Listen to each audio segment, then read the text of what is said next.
I really admire his passion for better food, for better bread, for a better food culture, and for finding that DNA in the Nordic food culture that enables us to tell that story. And since then, all of you who are not from Copenhagen, go out and try some of the new restaurants we have. We have an amazing food scene now.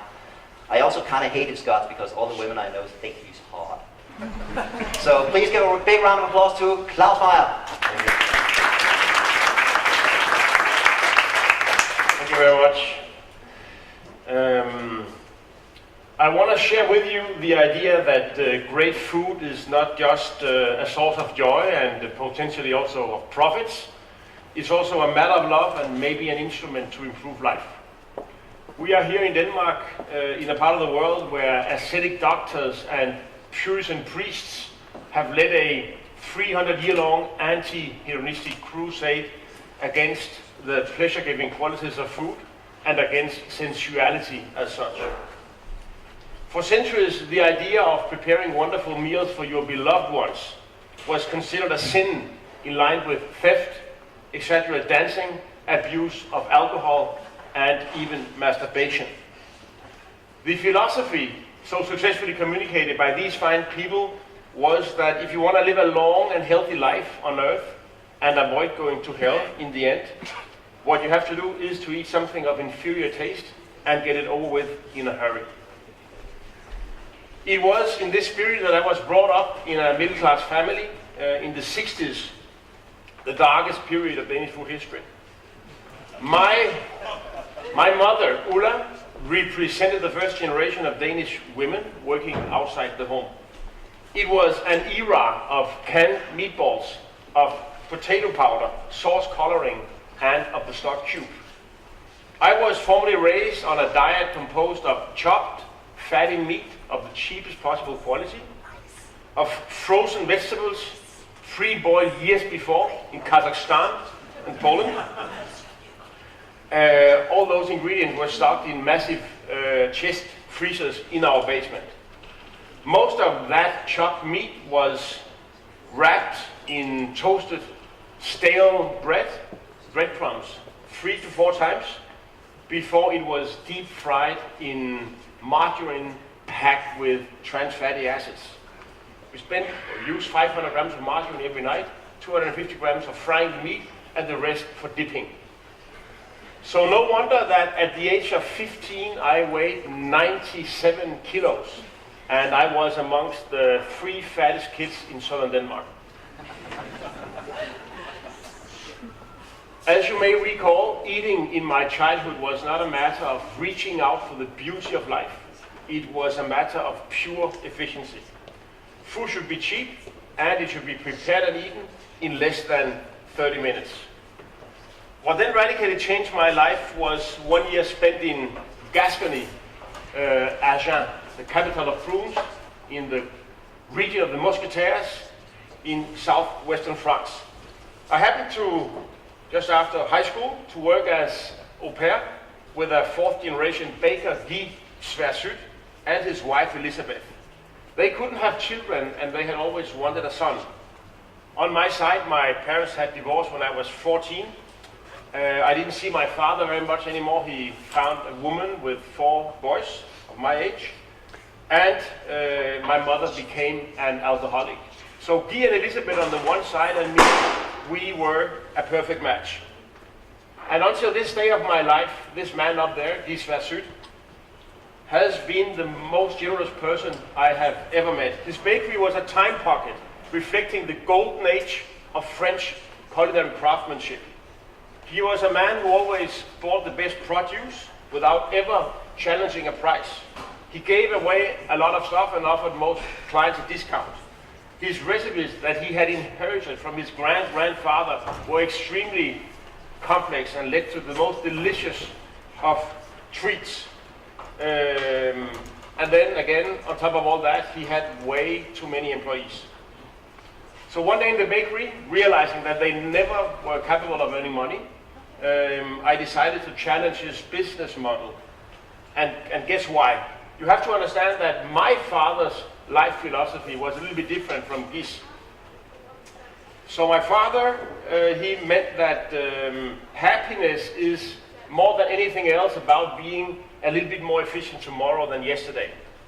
So in my childhood, I found myself cutting the grass lane around our house 3 times a week, 3 years in a row, while my father watched me do this, and he even timed laps and gave me penalty seconds if I left unfinished patches.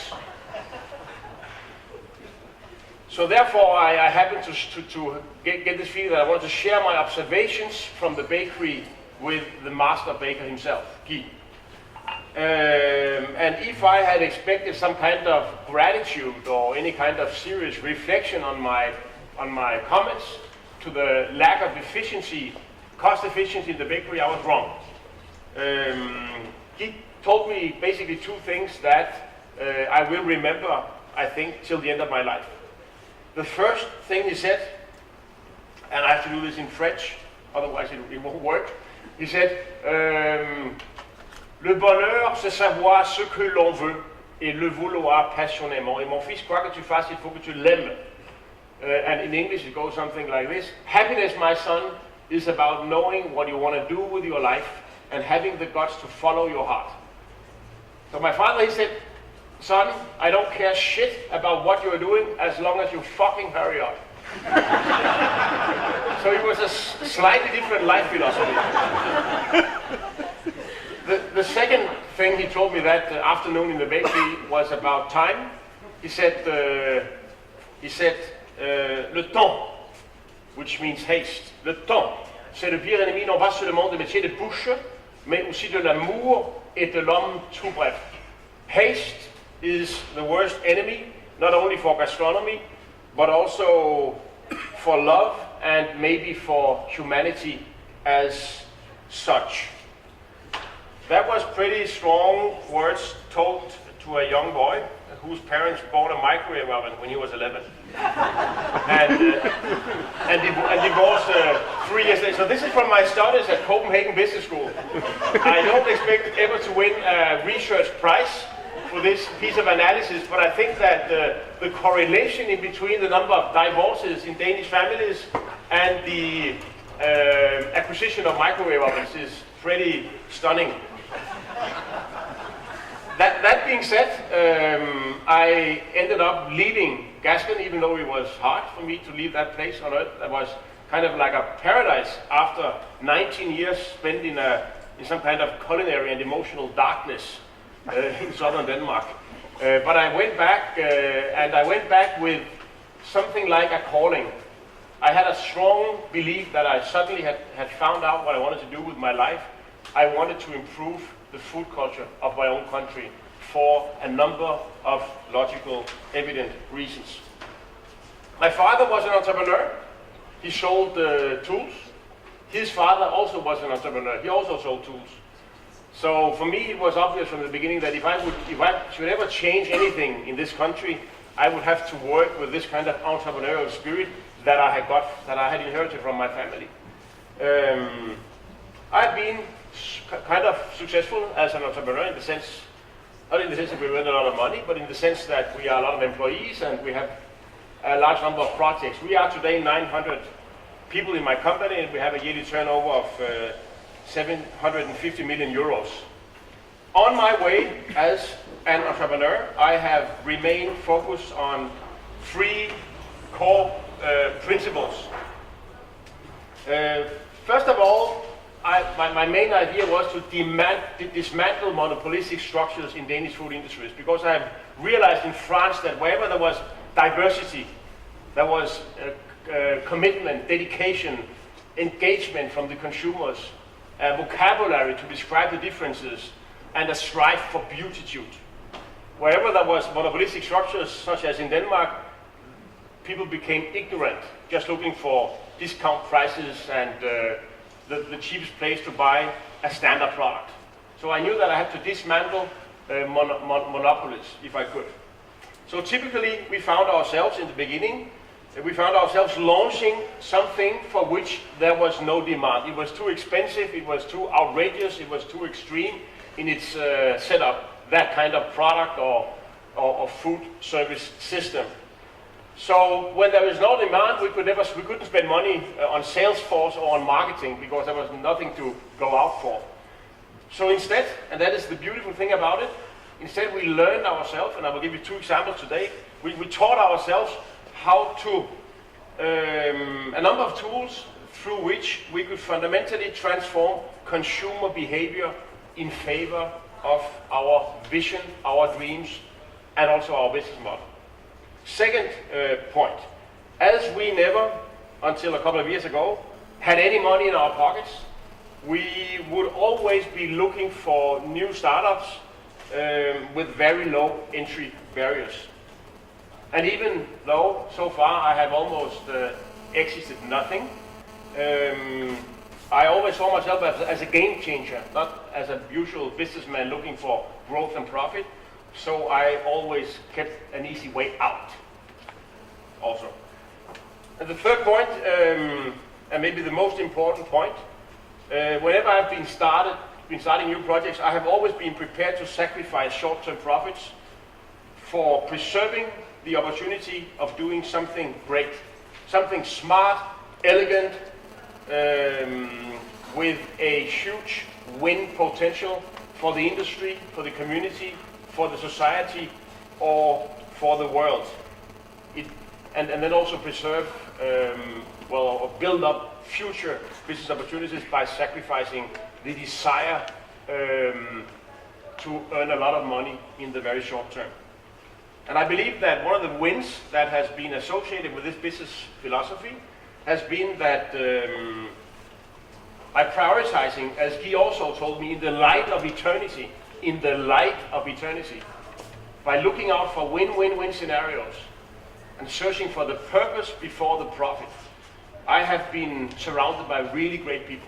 Not because I was able to kind of fight them, but because they was looking for a job in the company. So I've been surrounded by great people, comrades, missionaries, not normal employees looking for personal gain or profit more than anything else.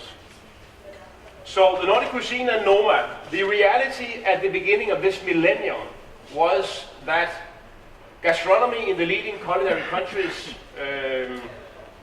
Spain and France, had become increasingly elitist, a little bit irrelevant in the larger picture, and basically detached from most people's lives.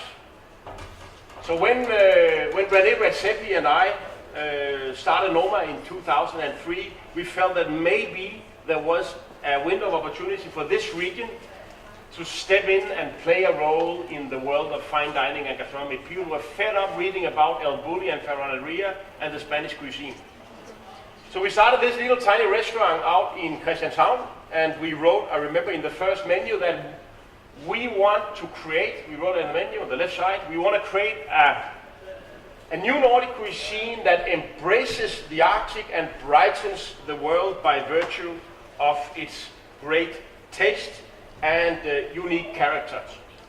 Pretty pretentious, you may think, and I totally agree.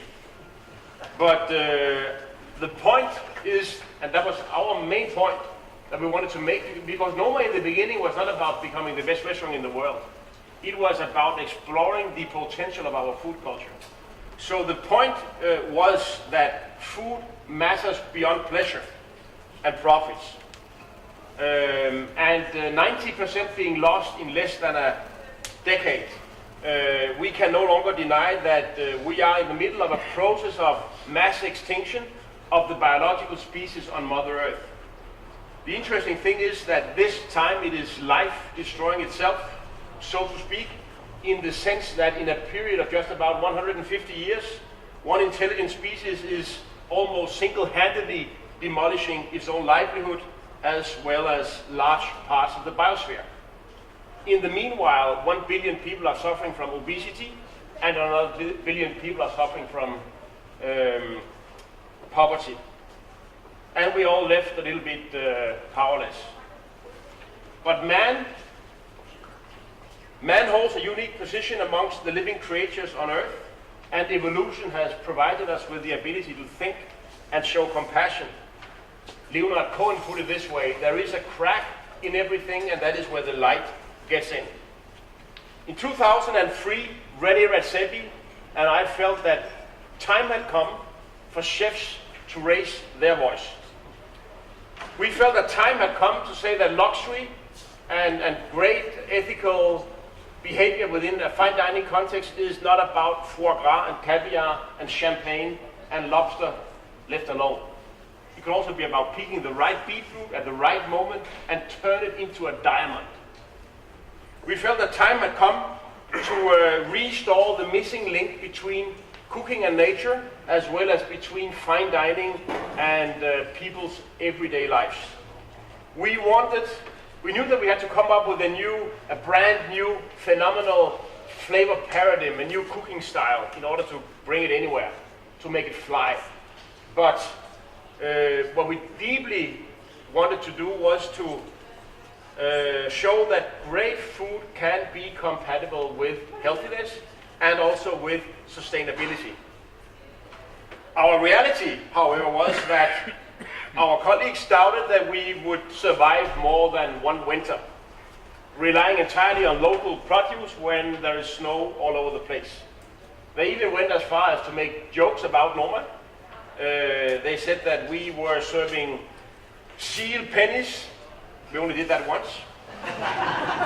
The rotten intestines of Arctic birds, baby whales and other endangered species, and generally rarities from the national Nordic culinary chambers of horror, such as surströmming, rakefish, rotten lamb leg from Norway, and whatever we are dealing with in our culinary legacy. So I can assure you that in those early days, a dinner invitation for Norma sounded like a threat. Fortunately for our business, it is a little bit different today, where we have got one employee only working with different ways of saying no. The restaurant is full, in that we have only 45 chairs, so we refuse something like 700,000 people a year. And I don't know what the logical answer is to that, but it's better than having a lot of empty chairs at least. We did one thing, and then getting back to the idea of how to transform demand while you are in deep shit in your business. So what we did was to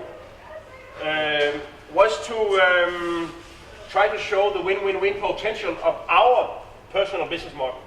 So we invited what one may call the gastronomic intelligentsia of the whole Nordic region to a Nordic cuisine symposium.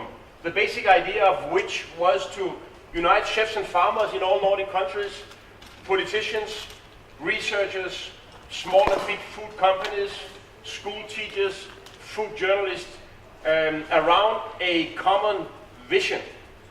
We wanted to define the contours of a new Nordic cuisine, a new Nordic food culture that one day could be counted amongst the most delicious, admirable, wonderful, respectable ones in the entire world. 100 years, 50 years, 20 years, we didn't know.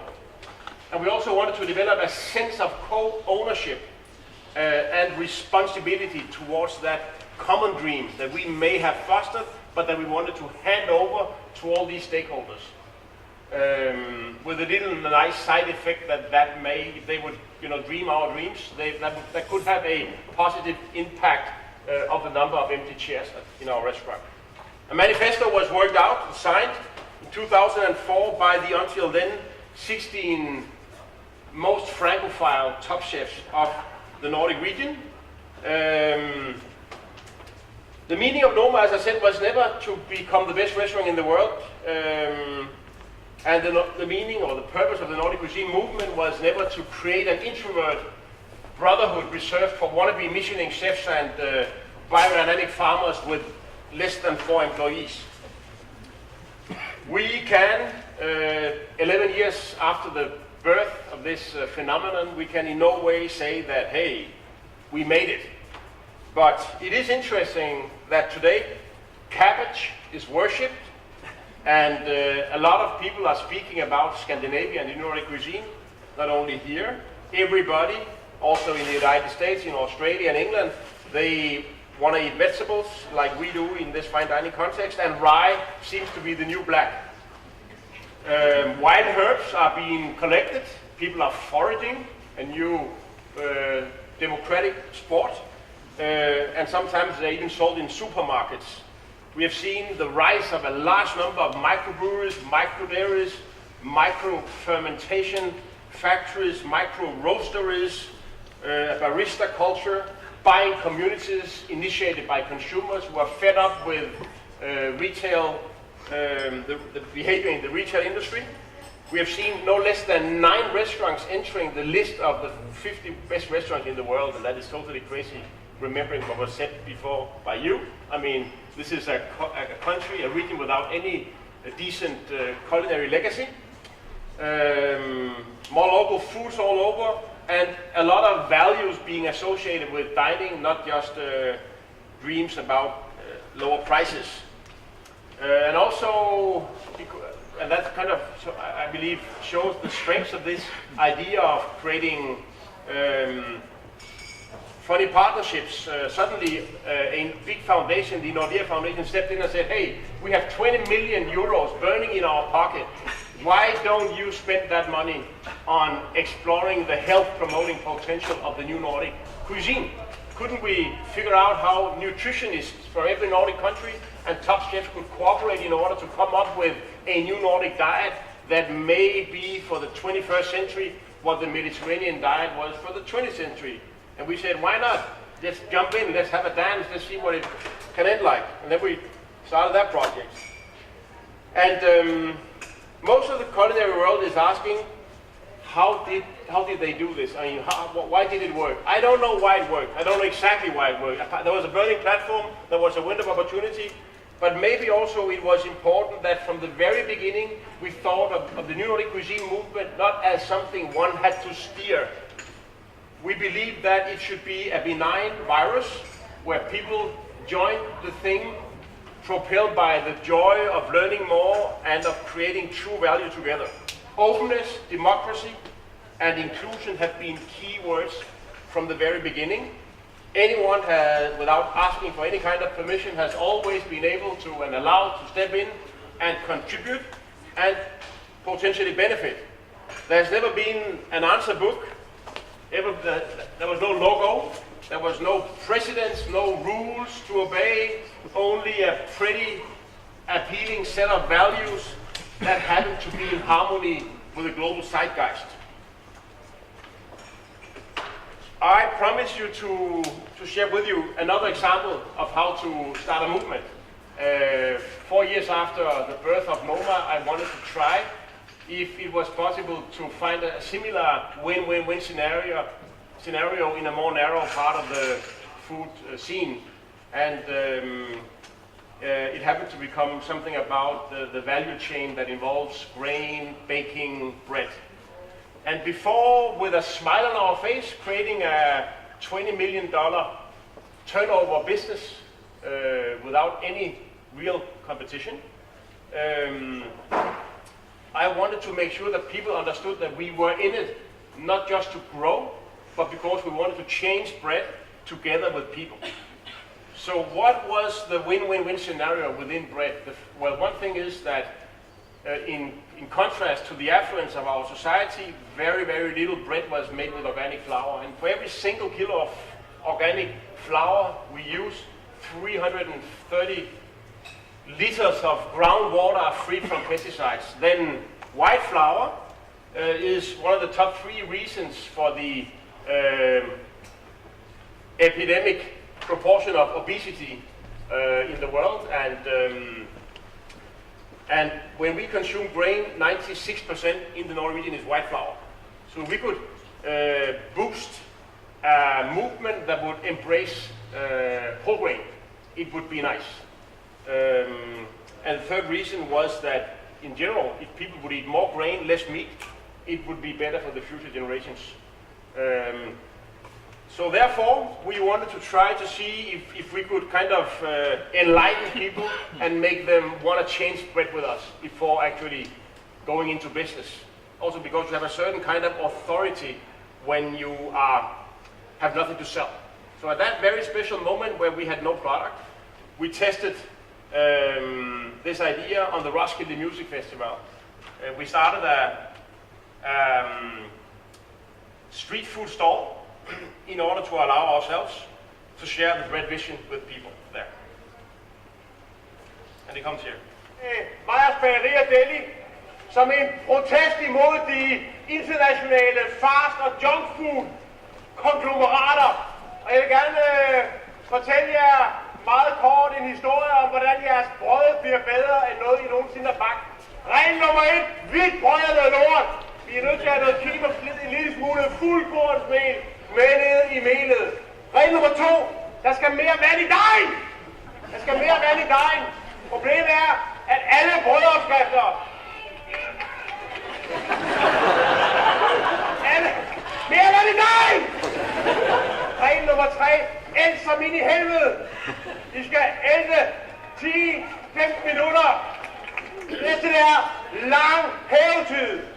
Normalt så hæver man 50 gram gær, står der. Og så hæver man 2 timer, mens man går på toilettet. Og så bærer man brød. Det er løgn! Det her, man kan ikke få et godt brød frem på 2 timer. Man skal planlægge lortet, og man skal give det de 8 timer, det skal have.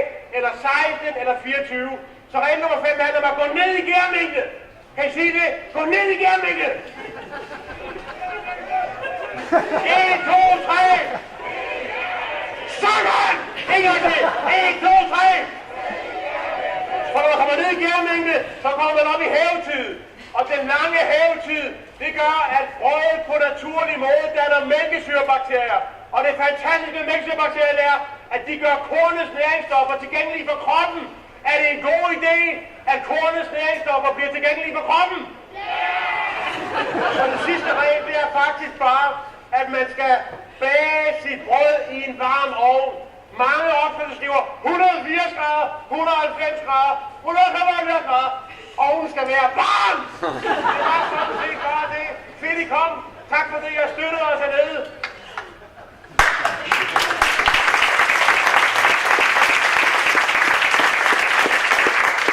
Thank you very much. We all know that the Vikings burned down the European villages and raped their women. I like to believe that the Nordic cuisine is different. I don't think that the Nordic cuisine is a crusade against the Moroccan tagine or against Italian pizza. I don't think this is a declaration of war against sushi or ceviche. If the Nordic cuisine movement is a threat to anything, then let it be the transnational junk and fast food industry dominated by massive corporations that ruin our health, undermine our independence and potentially damage our planet. The final part of this lecture, I've got 3 minutes left. I could leave out the Bolivian story, but have I got 3 minutes? I've got 3 minutes? No. So the very final and important thing is about generosity. Because I think that the very best thing about the Nordic cuisine phenomenon is that you can actually leave out the word Nordic from the manifesto. I realized that because somebody told me that try to read the manifesto and leave out the word Nordic. It still worked. So that gave me the idea at a moment in my life where we suddenly had started earning money in the company, 2008, to start a foundation, Melting Pot Foundation, that should help marginalized, underprivileged people through food and food projects with my money and maybe also other people's money. So my idea was to go to one of the poorest countries in a continent, and it happened to be Bolivia, to see if we could make a copy of Noma and a copy of the Nordic cuisine movement as a gift, and find a way of giving that away to that people and then getting out. And so far, we have started a gourmet restaurant in the poorest capital of South America, the Justo in La Paz, and we have started the Bolivian Foundation that owns that restaurant, where 30 young boys and girls from the slums of La Paz are being trained to become top chefs according to a Nordic apprenticeship model. And then suddenly the Dutch lottery say, hey, we like what you're doing. Don't you want to have $2 million from us to start canteens in the slums, in food schools? So as another project, we are now running 13 different school canteens where 8,000 young Bolivians are being trained in a shorter term to become kind of chefs and waiters and micro entrepreneurs. And then we are an enzyme in the Bolivian food movement. That is it. I'm sure this is not the most efficient business model in the world. It's pretty fun. We actually do earn money, and we have a lot of future business opportunities because of our ways. So I hope that to some point this could inspire you. Thank you.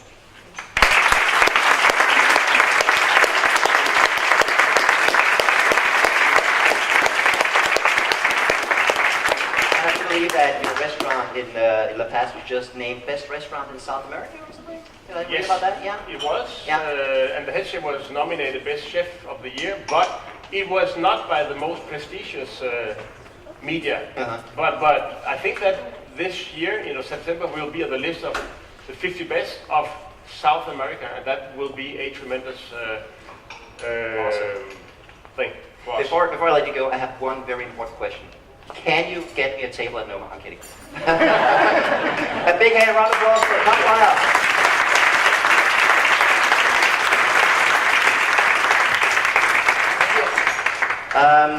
Alrighty,